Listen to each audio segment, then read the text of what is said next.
You met the Queen. Met the Queen. How did that happen? For really good companies, you meet some very, very important people. If you imagine something like Nike or Apple, you know that tick for Nike is really important. You know that message, just do it. The value of those things to those companies is huge. If you look at the beginnings of the retail world, it was because you had to go somewhere to buy stuff. Now you can sit at home and Jeff Bezos' friends can bring it to you. We did a lot of work in pretty much every continent. British Airport Authority was first privatized because in this place I'm allowed to lock in my customers for hours at a time. And they've all got lots of money that they're desperate to spend. Know who you are, what you're selling, who you want to sell it to. Wow. Yeah. You just discovered the gold mine. Hello and welcome to ICA Podcast. ICA Consulting is an international business consultancy with head office in London. We strive for quality and speed of growth of your business, supporting our clients on each stage of their development. Please visit our website to learn more about our services and get in touch. Our guest today is talented branding and corporate personality expert, Mr. Steve Collis. Hello, Steve. Good to see you. Good morning. How are you today? I'm fine, thank you very much. It's great to have you here. And it's honestly a very valuable conversation that we're about to have because there is no data on you on the internet whatsoever. And everybody is just going to have to find out who is it you are and what's your story directly from you. What a chance. Wow, what an opportunity. It's slightly deliberate, my lack of, what's the word for it, digital profile. Presence, you could yeah. argue. I rather like to, this sounds rather dark, this, but I rather like to work from the shadows and do interesting things without it not being about me, but about the work. So I suppose I have to blow my cover. You do, yeah. I'm Steve Collis. I'm originally from South Wales. Originally, I was a Welshman. Went to university in Nottingham and studied everything about the built environment, really. Law, architecture, economics, land use, ethics, and so on. Spent a few years working for central government in the civil service before joining JHP Design in the 80s, which I eventually acquired. And then became its chief executive for 20 years before I retired from that in 2021. And I've been working in my own consultancy, which is just me, since then. Mm-hmm. And what is it you actually do in that area? So I understand that you've been a leader of JHP Design for almost 35 or 40 years. Yes. You worked with very big brands, which I would love you to talk about. Sure, Your sure. favorites. Well, favourites are most interesting to other people. I mean, it was incredibly diverse. And let me start off by being clear about this. Design sounds like, what are we doing? Decorating the boardroom or something. It wasn't that. Mm-hmm. It was the best word we could find for the full breadth of what we would do for our clients.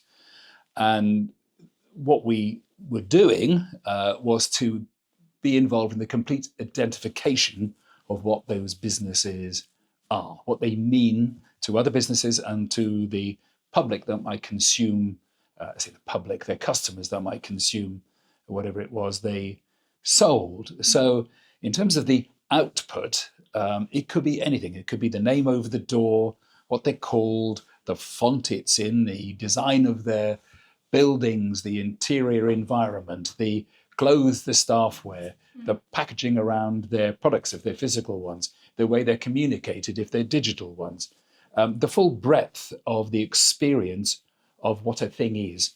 I mean, if you imagine something like Nike or Apple, you know that tick for Nike is really important. You know that message, just do it.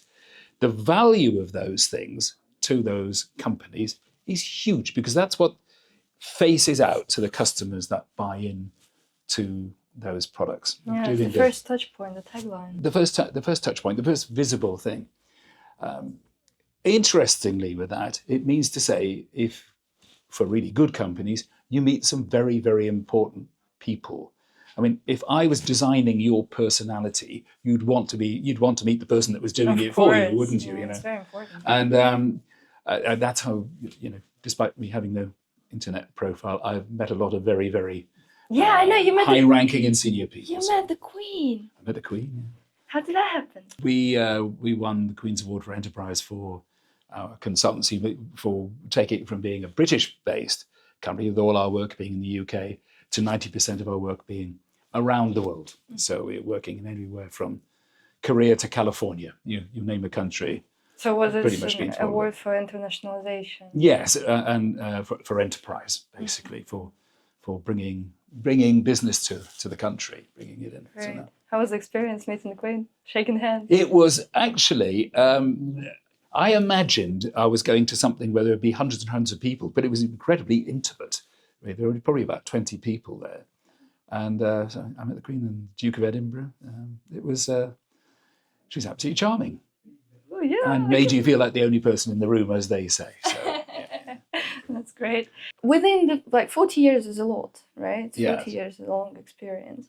And would you section that experience? Was there a difference between the projects that you were carried out? When I joined the practice back in 1986, it's a long time ago, pre-internet, pre-mobile phones, pre-any of that, they were doing pretty much only retail interiors, so the retail interior environment. But I wanted to diversify that and make the whole thing a lot more strategic. So we dealt with every facet of what a brand could be, and not just retail ones.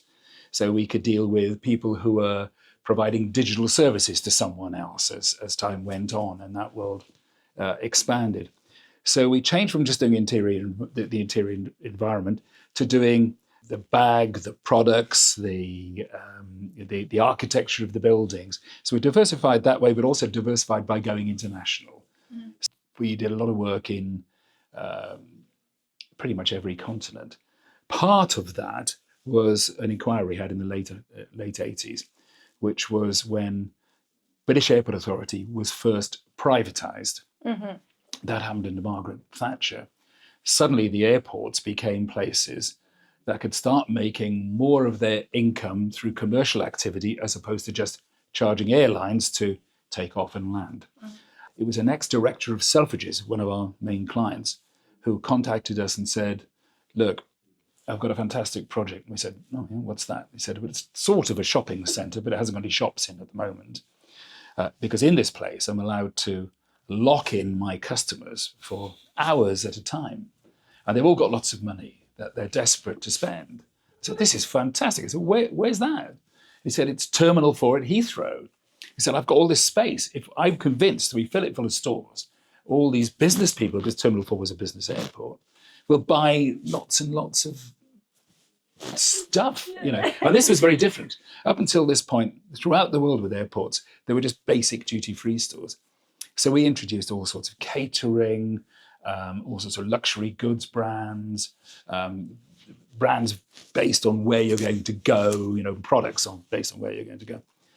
It was a huge success. We went through, did all the other 3 terminals, got an inquiry in to do Hong Kong, to do Athens, and off we went. And lots of those airports became gateways to those countries and other brands within those countries. Wow. Yeah. You just discovered the gold mine. Well, the whole world of travel retail, because it's very interesting to think about it in the modern context. We're now living in an age, and this is just looking at the retail side of what I've done down the years. If you look at the beginnings of the retail world, it was because you had to go somewhere to buy stuff. Now you can sit at home and Jeff Bezos, his friends, can bring it to you. Mm. But the great thing about transport terminals is, or say sporting stadiums or so on, is that people go there and they have to go there to get the plane or watch the show. And therefore you can put products in front of them and they will buy it. In fact, people who go to airports seem desperate to spend every penny they've got, which is very good for airport because they're retailers. on holiday. On holiday or going on business or feeling guilty and need to bring a present back. It's great experience. And I know that You were working a lot in South Korea as well. Yes, we did a lot of work over there. So we worked with Samsung, Hyundai, lots of food and beverage brands over there. It was a very interesting experience, that, because we were first contacted by Hyundai. And Hyundai Development Project. yeah. They said we had this strange thing for, it was this 2006, for what was a very advanced technological country. Mm-hmm. And we had a fax through, of all things, just before we got rid of our fax machine.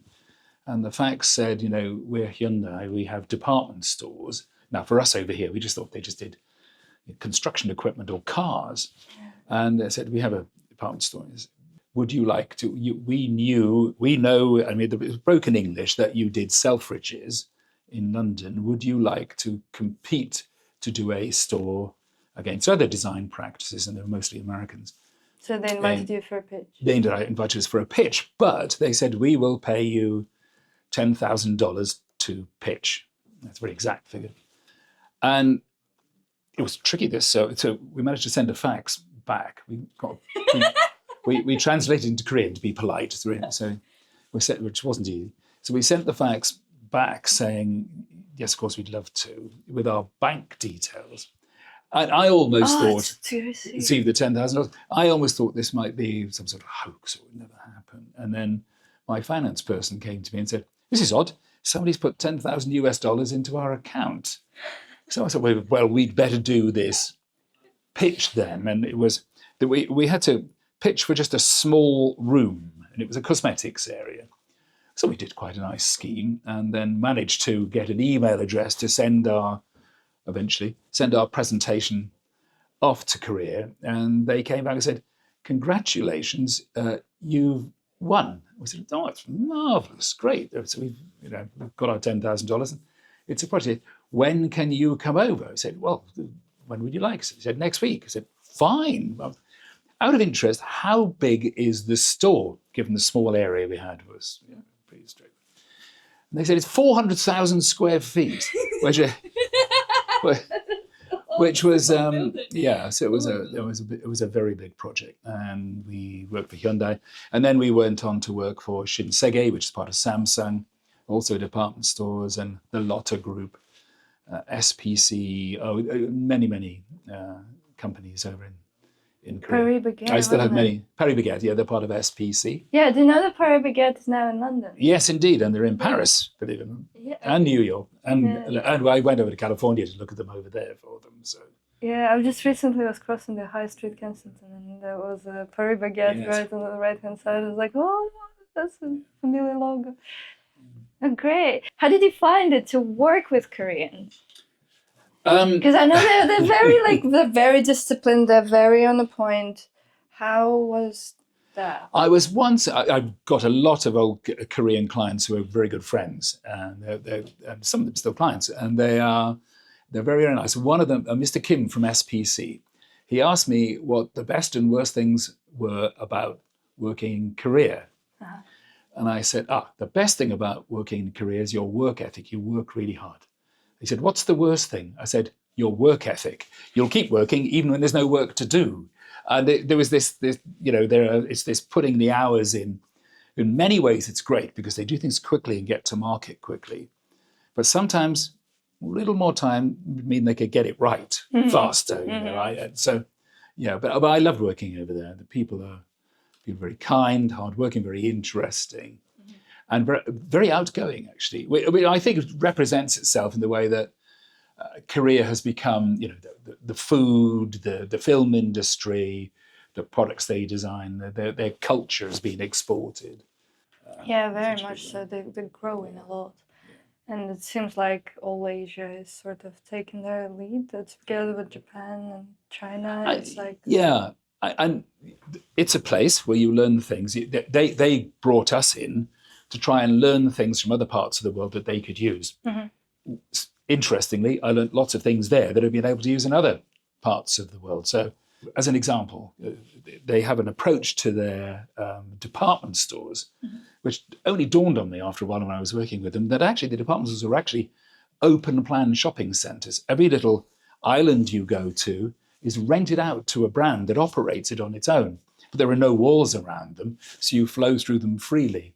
And we've taken that approach and suggested it to shopping centre developers and indeed department stores in other parts of the world. So you learn things from different places and you apply them. And the more you travel, the more places you work in.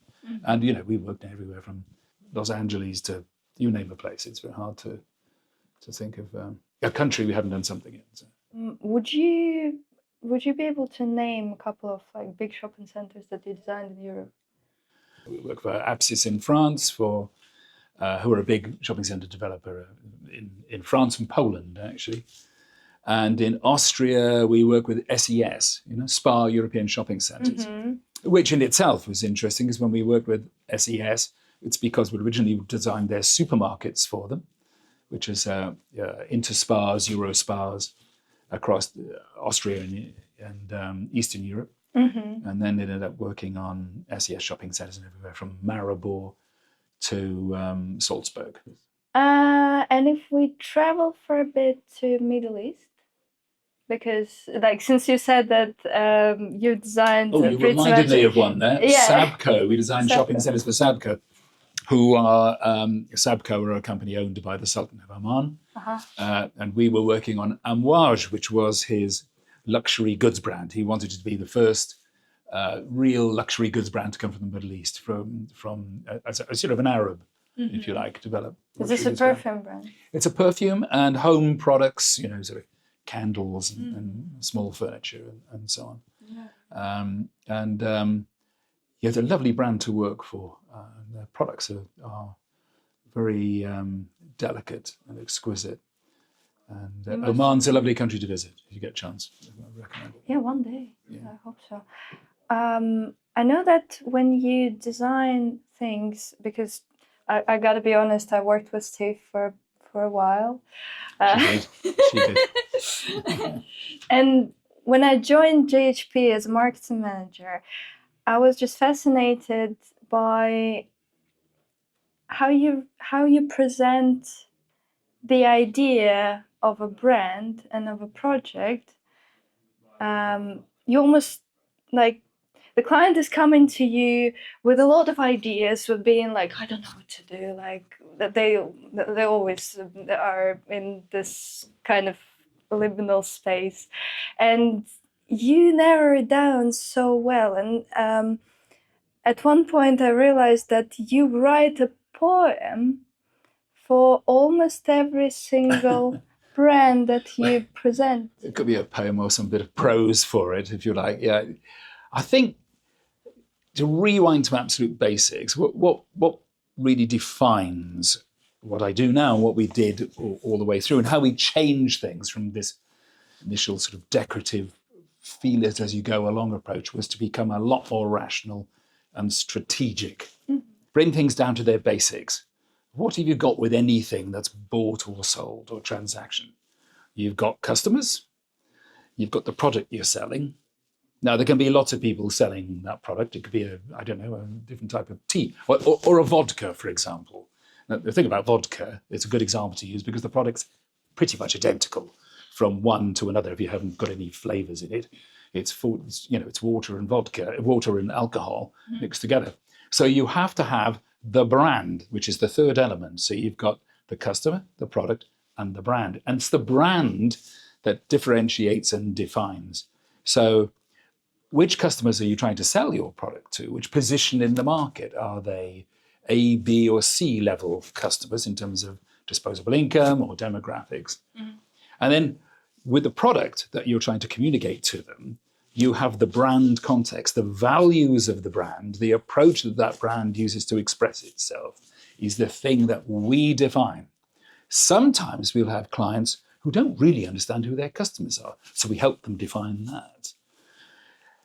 Just every now and again, they don't really have a product that makes sense. We ask them to tweak it, but very often they don't know who they are. They've been so busy building their business. We're selling these many of them, whatever they are, cars, vodka bottles, perfume bottles, bags of sweets, potatoes, it doesn't matter what it is.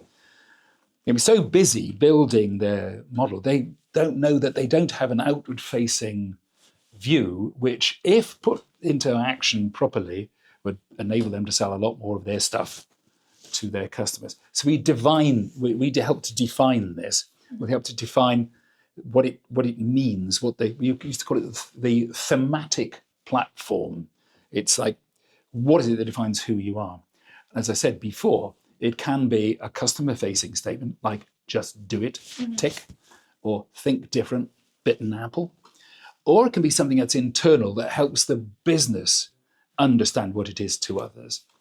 So one of my favourite projects we worked on, you asked favourite ones as opposed to anything else, was Selfridges department store. Selfridges was just like any other department store.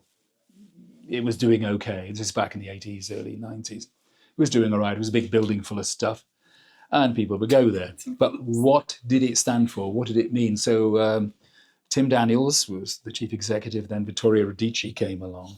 And everybody was sitting around trying to quantify, with the advertising guys, with us, but many of others, trying to quantify what this new approach would be. And I was saying to people, look, what we want people to do on a Saturday, or any other day of the week really, is to say, what are we doing on Saturday? Oh, we're going to Selfridges. It's so cool in there. And why? Well, I say why? Because you've got products that other people don't have. Always have something that's exceptional. Even if 90% of the stuff is the same, always have that one thing that's different that people will come to visit you for. Make every visit a new one. Have that. Have things going on. Music being played in the atrium. Maybe some celebrity footballer scoring goals in the sports area, or some pop star turns up and does an impromptu gig in the atrium. Let's get all that stuff going. It's like the coolest place. You really want to go there. It's like, when you dress up, you want to dress up to go there. Not necessarily dressing up like going to Harrods, which is all being sharp and smart, but maybe in the right ripped leather trousers. You'll get a Selfridges. It's like, almost like going to a nightclub. And then I think it was the finance director said, but I suppose this would be a day club. That was it. So we took the thematic platform for Selfridges to be the ultimate day club. And that drove everything else that came out of that. The communication, the advertising, the yellow bag, the whole bit. So establishing those strategic principles is the real value of what we do. And only from there do we find out what the output really needs to be and how it's designed and brought to life. And then you hear this experience from the customers themselves. Well, you always feed it back. Oh, I've been to Selfridges. Yeah, exactly. Exactly, yeah. And have you also designed the food hall in Selfridges? No. No. No. Okay. I'll remove that bit. Remove that bit. No. To be honest, it's completely sad. It's still very brilliant, but it's a right mess. Yeah, it is. Yeah, sadly. We've done lots and lots of food halls. Yeah. Cool. And as at the moment we are in ICA Consulting, and you kindly agreed to partner with us to provide the service of brand universe for people. Within this landscape of the current world, current situation, current circumstances, political, economical, or whatever, there are different brands that we're dealing with at the moment, and we're trying to make things happen for them, and we're trying to do the fundraising for them to make sure that they're present in the world, that they're growing and they're making the change in the world of the future. Those are not quite standard brands, right? So they're not stores who are selling clothes, they're not like buildings which are selling something. Most of the times they're either like fintech company, or they want to create an application to enable some service, etc. In those, like the brand world is changing, and the brand universes are changing as well. It doesn't change like fundamentally. No, it doesn't, and that's the interesting thing, that the output medium is just the output medium, and if it's a way you navigate on a screen, if it's the way you scroll through something, or it's the way something pops up in that world, or the way that when if it's that, then it still has to have the same perceptions of value and how wonderfully the product can be presented, the product being whatever turns up on your screen if it's a digital product, or what turns up at your door if it's a semi-digital product, like receiving something from Amazon. It needs to have some sort of a bigger applied strategy. And if Mr. Bezos, if you're listening, the navigation of the Amazon site really is ancient now and really difficult to use. Anyway, I just thought I'd chuck that in the mix. Yeah, no, but that's very true.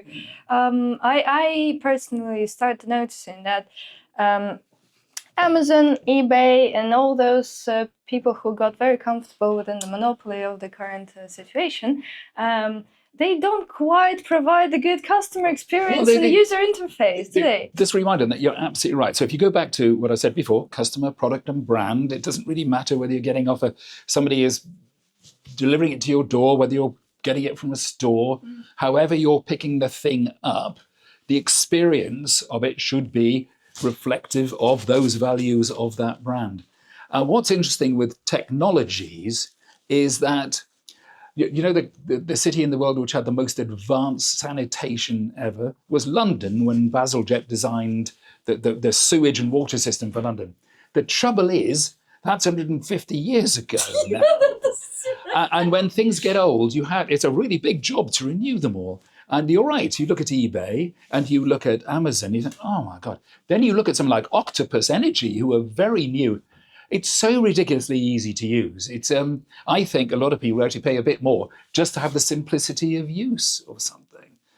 It's very well presented as a brand, but how many, it's there. Press the next button, great. I go into my HSBC site and try to go back to my account. It's a tiny little thing in the corner. Back to my accounts, And I think simplicity of journeys around a store.